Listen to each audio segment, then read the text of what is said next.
हाय मंडळी, कशा आहात? बरे आहात का? तुम्ही बरेच असणार. तर मग हे बघा मी कुठे आहे.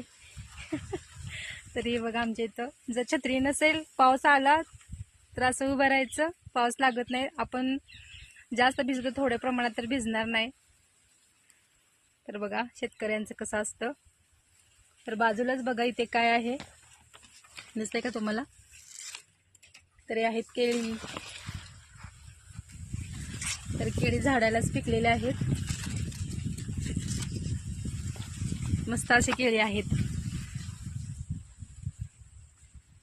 ना घरी न्यायची गरज आहे ना काही. तर झाडालाच केळी पिकलेले आहेत आणि ही देशी केळी आहेत बघा. तर मस्त असे केळी लागतात, गोड एकदम आहेत. तर या तुम्ही पण केळी खायला. Bye bye.